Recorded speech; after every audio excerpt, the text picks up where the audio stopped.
네, 오늘은 2020년의 마지막 주일입니다. 우리는 지난 1년 가까운 시간 동안 코로나19라고 하는 바이러스의 상황 속에서 지내게 되었습니다. 참 어렵고 힘든 시간들을 우리가 보내고 있고 지금도 상황은 달라지지 않았습니다. 아마도 가장 어려운 것은 누군가와 만날 수 없다는 것일 것입니다. 많은 시간을 집에서 보내야 하고 또 마스크를 착용해야 하고 뜨겁게 약수를 나누지도 못하고 함께 사랑하는 사람들과 식탁을 대할 수도 없는 것입니다. 아마 2020년에 가장 많이 쓴 말이 있다면 사회적 거리두기라고 하는 말일 것입니다. 몸이 멀리 있는데 마음을 가깝게 하는 것은 참 어려운 일이다라는 생각도 하게 되었습니다. 우리는 또다시 한 해의 마지막을 대면하지 못하고 보내게 되었고 2021년의 새해를 맞이하면서도 우리는 대면하기 어려운 상황에 이르렀습니다. 이제는 이러한 상황이 1년 가까이 흐르면서 익숙해질만도 한데 익숙해지지 않은 것은 교회란 공동체이기 때문입니다. 우리가 이러한 상황 속에서 우리는 어떻게 보내야 할 것인가, 이런 것들을 오늘 함께 나누고 싶습니다. 저는 오늘 이런 상황을 속에서 동굴 속에 있는 한 사람을 떠올리게 되었습니다. 그는 바로 엘리야라고 하는 한 사람입니다. 동굴 속에 들어가 있는 상황은 집 안에 늘 갇혀 있는 우리의 상황과 크게 다르지 않기 때문입니다. 그 안에서 하나님의 소리를 들었던 그 엘리야의 이야기를 통하여 오늘 하나님의 음성을 듣게 되는 저와 여러분의 삶이 되기를 간절히 기도합니다. 그래서 오늘의 제목은 그곳 굴에 들어가 있을 때에 라고 하는 제목으로 하나님 말씀을 나누겠습니다. 엘리야가 지금 본문에 있는 시대는 아합과 이세벨의 시대입니다. 이스라엘은 본래 하나님을 섬기는 하나님의 백성입니다. 그런데 이세벨이 자기 나라에 섬겼던 신을 수입하게 됩니다. 그 신은 페니키아의 바알이었습니다. 기후를 관장하는 신, 폭풍의 신, 또 다산의 신, 이것이 바로 페니키아의 바알이었습니다. 많은 바알의 대제사장들이 나타났고 사람들은 점점 하나님으로부터 멀어지고 있었습니다. 엘리야는 예언자로서 우상과 싸우는 일에 전면에 서 있었습니다. 얼마 전 갈멜산에서의 승리는 대단한 것이었습니다. 모든 바알과 아세라의 제사장들을 죽이게 되고 이제는 승리하는 줄 알았습니다. 그러나 여전히 이세벨은 권력을 가지고 있었고 몇 년 후에 바알 신당은 다시 사람들로 가득 차기 시작했습니다. 지치고 힘든 상황에 다다르게 된 것입니다. 상황은 하나도 달라지지 않았습니다. 엘리야는 혼자 싸우는 일이 너무 쉽지 않았습니다. 어렵고 힘든 상황, 그것이 엘리야의 상황이었습니다. 그는 남부의 유다, 브엘세바까지 갔고 다시 하룻길을 걸어갑니다. 그리고 하나님께 이렇게 기도합니다.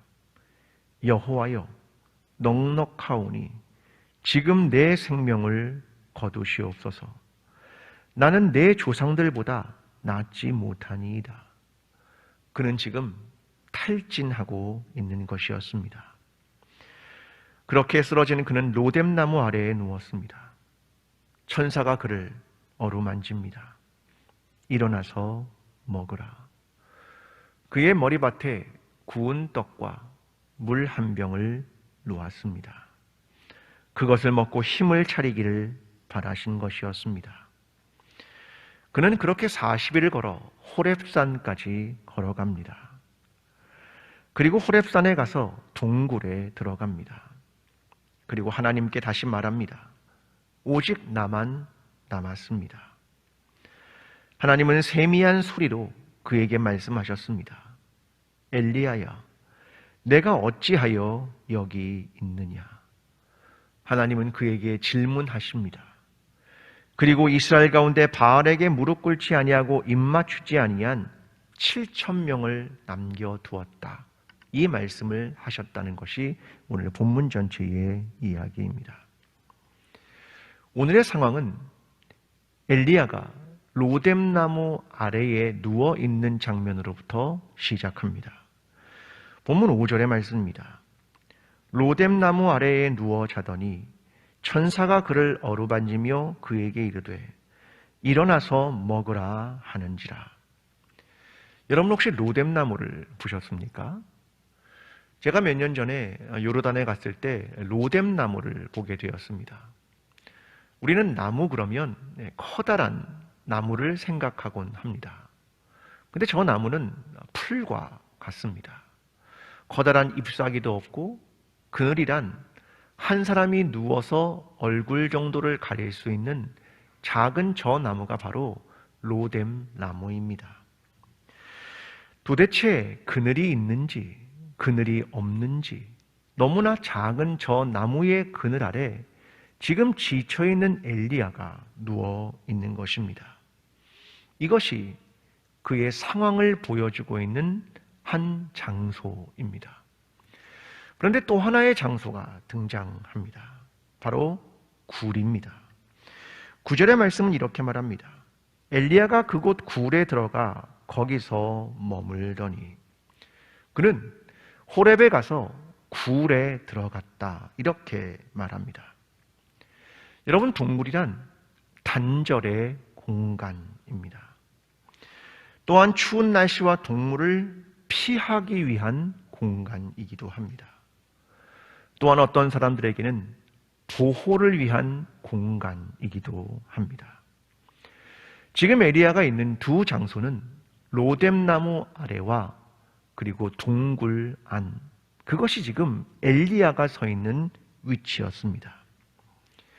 여러분, 그런데 오늘 보면 바로 앞에 본문은 뭐냐면 우리가 잘 아는 갈멜산의 전투의 장면입니다. 바알과 아세라의 선지자 850명과 함께 싸웠던, 그리고 승리를 거두었던 엘리야의 이야기가 오늘 본문 바로 앞에 등장합니다. 여러분, 엘리야는 어떤 사람입니까? 그가 기도했을 때 3년 6개월 동안 비가 내리지 않았고 땅에 이슬조차 맺히지 않았던 엄청난 기도를 했던 사람이 바로 엘리야가 아닙니까? 그런데 그가 이제 지쳤습니다. 광야에 널브러져 누워 있습니다. 천사가 그를 어루만지며 엘리야에게 말합니다. 일어나서 먹으라. 그리고 그에게 숯불에 구운 떡과 한 병의 물을 줍니다. 그는 그렇게 40일 동안 가서 호렙에 이르렀다.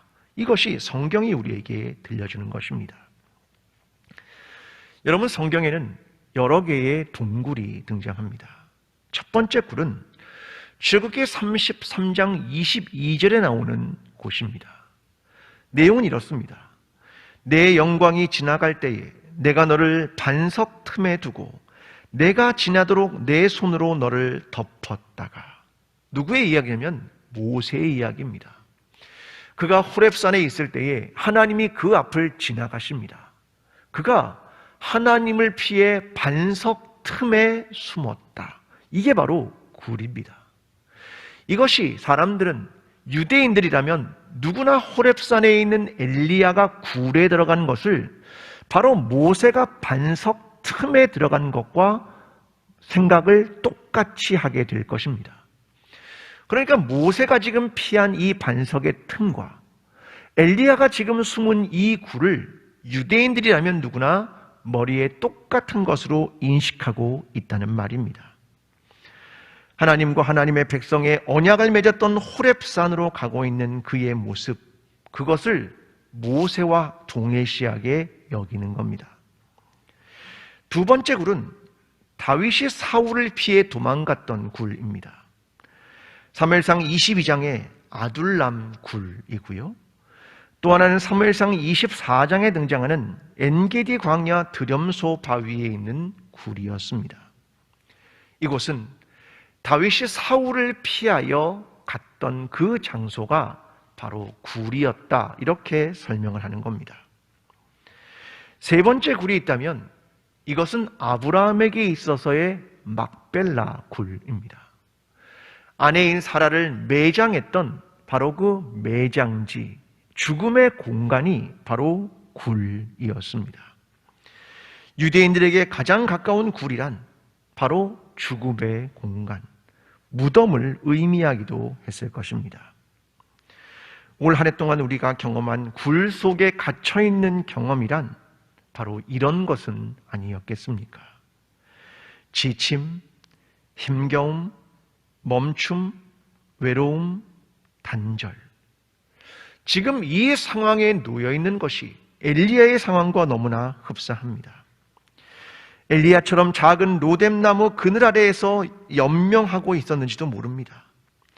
구운 떡과 한 병의 물이 우리가 기댈 수 있는 것의 전부였는지도 모르겠습니다. 굴 속에 앉아 있는 시간, 코로나를 피해 있어야 하는 시간, 때로는 죽음과 같은 시간을 우리가 경험하고 있는 것은 아니었습니까? 그런데 성경은 이 굴 속에 있는 시간을 무의미한 시간이다, 이렇게 말하지 않습니다. 오히려 쉼의 시간이 필요하고, 멈춤의 시간이 필요하고, 고독의 시간이 필요하고, 홀로 있는 시간이 필요하다고 이야기합니다. 신학적으로 말하면 기독교는 이 죽음의 시간이 필수적입니다. 예수님에게도 굴의 경험이 있었습니다. 요한복음 11장 38절이 이렇게 말합니다. 이에 예수께서 다시 속으로 비통히 여기시며 무덤에 가시니 무덤이 굴이라 돌로 막았거늘. 자, 예수님이 요한복음 11장에서 누구에게 갔냐면 죽은 나사로에게 갔습니다. 그가 지금 누워있는 그 무덤은 굴이었다, 이렇게 표현하고 있는 겁니다. 그런데 주님은 나사로를 이렇게 부르시고 말씀하십니다. 그는 죽은 지 나흘이나 되었지만 주님은 이렇게 말씀하십니다. 나사로야, 나오라. 나사로야, 죽음으로부터 나오라. 나사로야, 굴 속에서 나오라. 이것이 주님의 말씀이었습니다. 주님 자신도 십자가에 죽으신 이후에 굴이라는 무덤에 누이게 됩니다. 그러나 그분 자신은 무덤을 깨고 부활하신 주님입니다. 굴이란 피난의 장소이며 죽음의 장소입니다. 그러나 부활과 거듭남을 위해 반드시 거쳐야 하는 시간입니다. 사랑하는 성도 여러분, 잘 견디고 계십니다. 잘 참으셨습니다. 작은 로뎀나무 그늘과 구운 떡과 물 한 병이지만 잘 견뎌내십시오. 왜냐하면 하나님은 우리를 다시 일으키실 것이며, 하나님은 우리를 다시 부활시키실 것이며, 하나님은 다시 우리에게 생기를 불어넣으실 것을 믿기 때문입니다. 오히려 이 시간 죽지 않으면, 멈추지 않으면, 고독과 싸우지 않으면 부활은 없습니다. 힘들지만 잘 견뎌내십시오. 새로운 부활을 기다리십시오. 하나님이 잊지 않으실 것입니다. 오늘 엘리야의 이야기는 이런 이야기입니다. 암울한 시간 속에서도 하나님은 우리를 버리지 않으십니다. 지치고 낙담되는 여행 중에서 하나님께서 우리에게 필요한 힘을 주십니다. 하나님은 새로운 부활로 우리를 나아가게 하십니다. 이것이 엘리야의 이야기가 우리에게 들려주는 이야기입니다. 오늘 우리가 사랑하는 부활의 주님이 저와 여러분, 우리의 공동체와 함께 하시기를 간절히 기도합니다.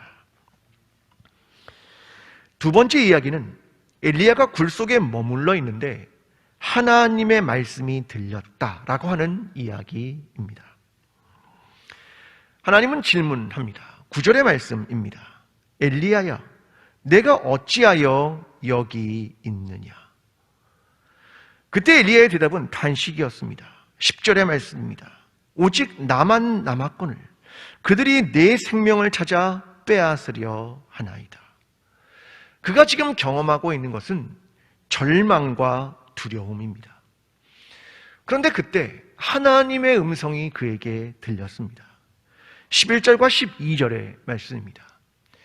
여호와께서 이르시되 너는 나가서 여호와 앞에서 산에 서라 하시더니 여호와께서 지나가시는데 여호와 앞에 크고 강한 바람이 산을 가르고 바위를 부수나 바람 가운데 여호와께서 계시지 아니하며 바람 후에 지진이 있으나 지진 가운데도 여호와께서 계시지 아니하며 또 지진 후에 불이 있으나 불 가운데에도 여호와께서 계시지 아니하더니.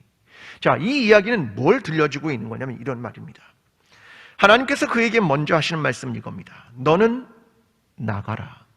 너희는 굴 속에서 나가라. 이게 첫 번째입니다. 두 번째 얘기는 이것입니다. 여호와 앞에서 산에 서라. 여호와 앞으로 나아가라. 이렇게 얘기하십니다. 자, 그때 하나님이 그 앞을 지나가셨다. 이렇게 이야기합니다. 자, 그런데 산을 가르고 바위를 부술 만한 크고 강한 바람 가운데도 지진으로 모든 것이 흔들리는 상황에도 불이 보였지만 하나님이 거기에 계시지 않았습니다. 이렇게 설명을 합니다. 자, 이건 뭘 보여주는 거냐면 당시에 이세벨이 섬겼던 바알, 그 우상, 그 신, 그것이 바알 멜카롯이라는 겁니다. 그 신은 어떤 신이냐면 폭풍의 신입니다. 자, 그 신에 나타나는 것처럼 엄청난 바람이나 엄청난 지진이나 엄청난 불, 거기에 하나님은 계시지 않습니다. 그걸 설명하고 있는 겁니다. 오히려 세미한 소리 가운데 하나님이 계셨다. 12절의 말씀은 이렇게 말합니다. 세미한 소리가 있는지라. 여기서 세미한 소리라는 이 말은 조용하고 작은 목소리, 부드럽고 여린 목소리, 이렇게 설명하는 겁니다. 아니, 오히려 이런 말입니다. 경외로운 침묵. 폭풍의 신, 그 바알 멜카롯과 너무나 다른 접근을 하고 있는 하나님을 보여주는 겁니다. 하나님은 떠들썩한 폭풍이 아니라 경외로운 침묵 가운데 나타나셨다. 그것을 설명하는 겁니다. 엘리야는 이런 폭풍이 아니라 경외로운 침묵을 듣고 굴 밖으로 나간 겁니다. 13절은 이렇게 말합니다. 엘리야가 듣고 겉옷으로 얼굴을 가리니 나가 굴 어귀의 섬의 소리가 그에게 임하여 이르시되 엘리야야 내가 어찌하여 여기 있느냐. 하나님은 세미한 소리, 경외로운 침묵 속에 그에게 질문합니다. 엘리야야, 내가 어찌하여 여기 있느냐. 이 하나님의 음성을 듣게 됩니다. 여러분, 오늘의 상황과 너무 비슷하지 않습니까? 하나님은 침묵하시는 하나님. 사람들이 눈치채지도 못할 만큼 세미한 소리로 말씀하십니다. 저는 엘리야라면 여기에 이렇게 쓰면 안 된다고 생각합니다. 그는 하나님과 늘 대화하는 사람이고 엄청난 능력을 행하는 사람이고, 아니 죽음을 보지 않고 승천한 사람이 엘리야입니다. 그렇다면 이렇게 써야 하는 거죠. 하나님의 말씀이, 여호와의 음성이 뚜렷하게 그에게 들렸습니다. 이렇게 성경이 기록해야 하는 겁니다. 그런데 오늘 말씀은 그렇게 기록하지 않습니다. 어떠한 의미인지 제대로 파악할 수 없는 말씀이나 음성이 아니라 소리였다. 그 소리란 어떤 뜻인지 분별하기 어려울 수도 있습니다. 그런데 그것도 세미한 소리, 경외로운 침묵과 같은 소리, 그것이 엘리야에게 들렸다는 겁니다. 하나님은 이렇게 말씀하십니다. 엘리야야, 내가 어찌하여 여기 있느냐? 너는 오늘 하나님의 선자로 서 있느냐? 너는 오늘 하나님의 백성으로 서 있느냐? 너는 오늘 한 사람의 그리스도인으로 서 있느냐? 왜 역사를 떠나서 동굴 안에 피해 있느냐? 이걸 질문하시는 겁니다. 여러분, 침묵이란 단순히 입을 다무는 행위가 아닙니다. 그 자체가 말과는 다른 표현의 양식입니다. 옛 현인들은 이런 말을 했다고 합니다. 말을 배우려면 인간에게 다가가야 한다. 그러나 어떻게 침묵해야 하는지를 깨치려면 신을 따라야 한다. 이 침묵이 갖는 엄청난 의미가 있다는 겁니다. 하나님은 많은 말씀이 아니라 침묵 속의 세밀한 소리로 짧게 질문하고 계십니다. 엘리야야, 내가 어찌하여 여기 있느냐? 헨리 나우엔의 영성수업이라는 책이 있습니다. 여기엔 이런 글을 하나 기록합니다. 우리가 하나님의 형상으로 빚어지려면 어리석은 삶에서 순종하는 경청으로 옮겨가려는 씨름이 있어야 한다. 다시 한번, 우리가 하나님의 형상으로 빚어지려면 어리석은 삶에서 순종하는 경청으로 옮겨가려는 씨름이 있어야 한다. 자, 이 말은 우리가 하나님의 형상으로 빚어지려면 어리석음으로부터 경청으로 나아가야 한다. 이 이야기를 들려주는 겁니다. 여러분, 어리석다라는 영어의 단어는 absurd라고 하는 단어입니다. 어리석다, 이 말입니다. 근데 이 말은 청각장애라고 하는 것을 뜻하는 라틴어 어워인 사르두스라는 말로부터 나옵니다. 그러니까 어리석다는 건 듣지 못한다라고 하는 뜻과 같다는 겁니다. 여러분, 우리가 어리석은 삶을 산다는 것은 침묵 속에서 말씀하시는 하나님의 음성을 듣지 못하는 삶의 방식, 그것이 어리석다라고 하는 뜻입니다. 우리는 언젠가부터 시끄럽고 바쁜 세상 속에 살아가면서 순전한 침묵을 잃어버렸습니다. 빈틈없이 꽉 찬 삶의 한복판에 늘 서 있습니다. 그래서 하나님께서 우리에게 말씀하시는 순전한 침묵을 듣지 못한다. 이것이 어리석다라는 뜻입니다. 반대로 순종이라는 말은 obedience, 우리가 아는 그 단어입니다. 이건 듣는다라고 하는 라틴어 아우디레라고 하는 어원을 가지고 있습니다. 우리가 순종한다, 이 말은 듣는다는 겁니다. 내가 순종한다, 이 말은 내 내면에서 말씀하시는 하나님의 음성, 성령의 음성에 귀를 기울인다. 이것이 순종이라는 말입니다. 여러분, 오늘날 유튜브와 방송이 설교가 넘쳐납니다. 좋은 목사님의 설교 얼마든지 들으십시오. 이단만 아니면 됩니다. 그런데 문제는 들음과 순종에 있다는 겁니다. 아모스 선지자가 이렇게 말했습니다. 양식이 없어 주립이 아니며 물이 없어 가람이 아니요 여호와의 말씀을 듣지 못한 기갈이라. 이스라엘 백성에게 제사가 없어서, 절기가 없어서, 성전이 없어서, 예루살렘이 없어서, 제사장이 없어서, 예언자가 없어서 그들이 망해간 것이 아닙니다. 그 모든 것을 그들은 단순히 소리에 불과하게 여겼기 때문입니다. 그것을 하나님의 말씀으로, 나에게 다가오는 하나님의 목소리로 듣지 않은 것이 문제였습니다. 사랑하는 성도 여러분, 하나님의 말씀을 듣지 못하면 회복은 없습니다. 코로나가 끝나고 대단한 변화, 엄청난 일들이 일어난다고 상상할지 모르지만 다시 이전으로 빠르게 돌아갈 겁니다. 오늘 우리의 삶은 오히려 침묵과 같은 작은 하나님의 소리, 경외하는 침묵, 하나님의 말씀에 귀를 기울이고 그 작은 세미한 소리를 들어야 되는 것입니다.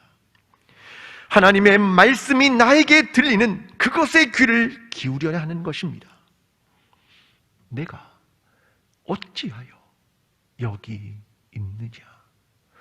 오늘 이 세대 속에, 코로나의 상황 속에 우리에게 세밀한 소리로 말씀하시는 그 하나님의 말씀을 오늘 들음으로 회복을 시작하게 되는 저와 여러분의 삶이 되기를 간절히 기도합니다. 여러분, 하나님이 멋진 이유는 동역자들을 남겨주셨기 때문입니다. 18절입니다. 그러나 내가 이스라엘 가운데 7,000명을 남기리니 다 바알에게 무릎을 꿇지 아니하고 다 바알에게 입을 맞추지 아니한 자니라. 하나님은 바알에게 무릎을 꿇지 않고 입 맞추지 않은 7,000명을 남겨두셨다, 이렇게 이야기합니다. 자, 이것은 열왕기상 18장 4절의 말씀, 오바댜가 행한 일과도 관련이 있어 보입니다. 이세벨이 여호와의 선지자들을 멸할 때에 오바댜가 선지자 100명을 가지고 50명씩 굴에 숨기고 떡과 물을 먹였더라. 그러니까 오바댜라는 사람이 100명의 사람들을 50명씩 굴 속에 숨겨 두었다, 이렇게 설명하는 겁니다. 자, 이런 모든 이야기는 남은 자 사상에 대한 이야기를 들려줍니다. 성경의 핵심적인 사상이기도 합니다. 이사야 6장 13절은 이렇게 말합니다. 밤나무와 상수리나무가 배임을 당하여도 그 그루터기는 남아있는 것 같이 거룩한 씨가 이 땅에 그루터기니라 하시더라. 모든 게 다 베어지는 순간에도 남은 자들이 반드시 있을 것이다, 이 이야기입니다. 여러분, 하나님은 우리의 삶의 동역자들을 반드시 남겨주십니다. 그래서 어려움의 때를 이겨나가게 하시는 것, 그것이 하나님의 일하심입니다. 왜냐하면 홀로 이겨낼 수 없기 때문입니다. 예를 들면 마리아가 성령으로 잉태되어 점점 배가 불러옵니다. 누군가 그를 도와줄 사람이 없었습니다. 그때 엘리사벳이 그에게 위로해주는 일을 하고 이것이 하나님께서 우리에게 허락하신 것임을 이야기했던 것이 엘리사벳이었습니다. 바울의 경우는 이러합니다. 바울이 다메섹 도상에서 부활의 주님을 만났지만 예루살렘의 사도들조차 그를 믿어주지 않았습니다. 그때 그의 옆에 서서 예루살렘 교회와 연결시켜주고 사울을 소개시켜준 바로 그가 누구냐면 바나바라는 동역자였습니다. 주인에게 도망친 오네시모가 있었습니다. 아무도 그의 변화를 믿어주지 않을 때에 바울이 그를 추천하여 빌레몬에게 그를 받아들일 것을 이야기해 줍니다. 이것이 바로 동역자입니다. 우리가 신앙을 지켜나갈 수 있는 힘은 동역자가 있기 때문입니다. 여러분, 어려운 시대를 지나면서 주변에 따뜻한 한 통의 전화와 따뜻한 문자 하나를 보내는 것, 진심 어린 안부를 보내는 것, 그를 위해 기도하는 것, 이 모든 것이 동역자들이 해주고 있는 일입니다. 어쩌면 2020년 어려운 상황 속에서도 우리가 견뎌내고 신앙을 지켜나갈 수 있는 것은 나를 위해 기도해준 그 동역자들이 있기 때문은 아니었습니까? 엘리야에게는 7,000명이 있었습니다. 눈에 보이지 않지만 굴에 머물기도 하지만 말입니다. 그 숫자가 결코 적은 숫자가 아니었다는 겁니다. 하나님은 그들을 남겨두셨습니다. 여러분, 저와 여러분도 누군가에게 동역자가 되어 주어야 하지 않겠습니까? 이것이 성경이 우리에게 가르쳐주고 있는 것입니다. 여러분, 오늘 성경을 읽으며 오늘 본문의 말씀을 설교를 들으며 여러분은 나 자신을 누구와 동일시 하셨습니까? 지친 엘리야입니까? 로뎀나무 그늘에 누워있는 엘리야입니까? 동굴 속에 숨은 엘리야입니까? 아니면 밖으로 나와 세미한 소리를 듣는 엘리야입니까? 아니면 동역자가 되어줄 남은 7,000명 중에 하나입니까? 여러분은 누구와 가깝게 이동하고 있습니까? 여러분, 지금 엘리야는요, 이동하고 있는 겁니다. 목적지는 호렙산입니다.